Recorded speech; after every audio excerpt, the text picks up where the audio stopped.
So we are back with the van content. I sound a bit rough, I've been ill this week, but it's fucked my voice up for some reason.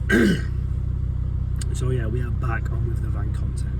Basically today, our mate's coming down with some extra dollies and we're going to drop the van, roll it out, get my granddad's furniture in, and we can roll the van back in and I can take the rear axle off.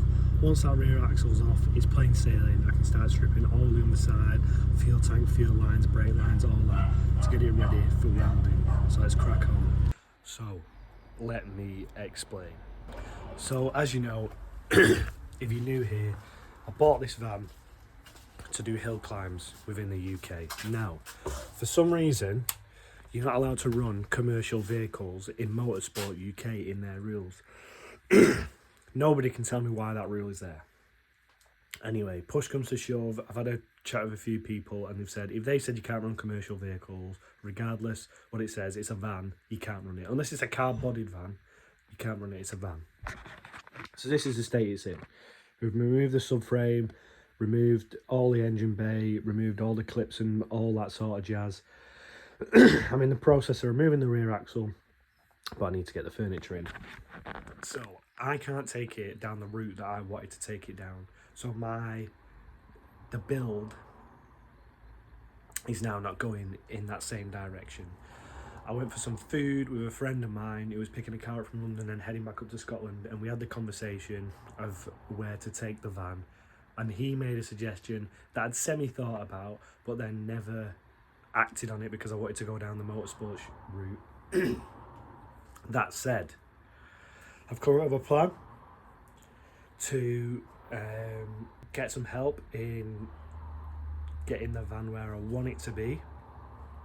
Now I can still crack on with doing the engine bay, doing the underside, but the exterior and outside will need to stay the same for now until we finalise what's going to happen with the outside. But yeah, it's going to be a world's first. No one's ever done it. So for me and my point of view, that is where the van's going to go. It's still going to be track spec. It's still going to be caged on the inside, bucket stripped, perspex windows, you know, maybe not even a dash. We've got the welded GT Sprint subframe, which is here. That's add extra welding, extra braces. It's going to be running a 2 litre 16 valve, the same setup that's in my 5. So yeah, we've got plenty to crack on with in the meantime until we get this finalised. But I don't want to say too much because I don't want to ruin it. But yeah, so I'm waiting for Jordan to turn up. We can get the van on all fours, roll it out, get the garden furniture in, bring it back in, and then we can start cracking on removing the rear axle. So it shouldn't be too hard to move this thing because they are very lightweight. All the weight is now in the rear where the rear axle is because nothing else on. To prove how lightweight they are, let me set up a camera. Now, hopefully, you can see that if I just, that is the van off the axle stands. So they're not, and that is probably, fuck no, I don't deadlift, so I can't even give you a weight. But I'm hoping we can lift that up, lower the back down onto the dollies. I can then lift this up, I can lower it down onto the front dollies, get it out, get it back in, job's a good one. That is in an ideal world, and we all know we don't live in them. So I'll set you up for a time, that's when Jordan gets here, and we'll sort it out. So I built this contraption. Basically dollies with 2 pieces of wood. The front I can pick up, so there's not enough weight there to crush him. So just put that underneath the frame rails at the front, lower it down onto him, and then put the 2 dollies underneath the hubs on the rear axle, and then we can wheel it out. And bosh.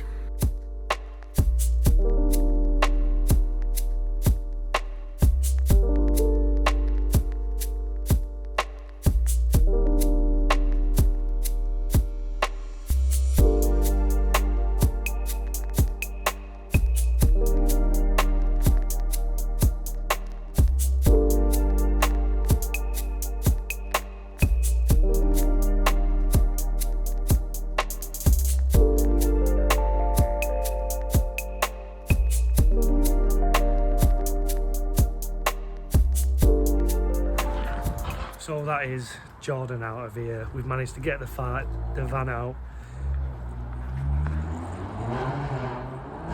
That's him going. So we managed to get the van out, wheel it out, get the garden furniture that was there in, and we still got enough room to work with. So I was going to pull the rear axle today. I might still have a go, but I want to get home and chill out, to be honest with you. But we'll see. I'll make my decision in 5 minutes. I've had a wave of motivation. I'm going to get it off. That Parkside socket gun that came in a set of drawers that I bought by accident is fucking wank. No wonder he left it in the drawers. Fucking, I couldn't pull the skin off a rice pudding, mate. It's fucking shit. So we're doing it the old-fashioned way. I'm going to get this axle off. Fuck it, I've got to go for it. I'm not setting you up for a time lapse because last time that other nut took me like 40 minutes to get off. Basically, if you don't know why, go and watch the last van video and it gives you an explanation. But we've got to try and get this van start stripping. So let's get it done. So I decided to stick on, as you've seen, power through, because I knew if I didn't get the rear axle off today, I'd have to do it another time, do you know what I mean? So I thought I'm going to try and smash it off anyway. I've just undone the final nut, but man, I've never had a job so hard on a car other than that. Maybe getting the rear torsion bars out of the rear axle, which I've got to do on this, but I might just drop it off at a mate's garage or something like that, say whip them out. Because man, that was a fucking ball ache. Like I said, wire brushed them, WD-40 soaked them, nothing, they were just solid. That socket gun's wank. Yeah, but man, finally got it off. My hands are fucking killing. Don't know if it'll see on camera. Nah, but man, I've got the breaker bar out on it and everything. It was just budging like 0.5 mil each time. So it's out, so I'll set you up and you can watch me drop it and slide it out.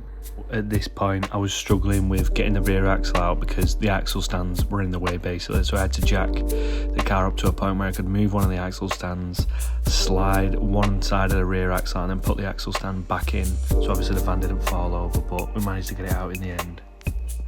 And that is the rear axle out. It's been a fucking cunt to get out that. It was a ball to get out on the Renault 5. But not as much as that. Let's take a look at the underside together. You can get a better understanding now. So you can see a little bit in the floor there. So we cut that out and then sort the floor out. But all this is solid. See a bit of crust just underneath where the rear axle's been taken out, but it's really the fuel tank that I want to get a look at. I'm hoping there's not really much fuel in there. Depending on time, I'm not going to do it today. I want to get back and get a bit of work done and set some videos out for the week, but yeah, it's out, thank fuck for that. Again, we've got some big plans coming for this car or van, so I can't tell you anything yet because I don't want to ruin anything or ruin it for me. Just got to make sure everything's in the works and I plan properly ahead. Like I said, I'm going to go back and spend a couple of hours doing some more planning, doing some more prepping, some more research. And then yeah, hopefully in the next, hopefully in the next 3 to 4 months we'll find out what the plan is with the van. But if you haven't checked out the other videos and you're new here, make sure you go back and check them to see the whole progress and what the original plan was and what now it's changed again. Maybe the next few videos we find out what I've changed it to, but I'm not going to say anything yet. So thank you very much for watching. See you in the next one.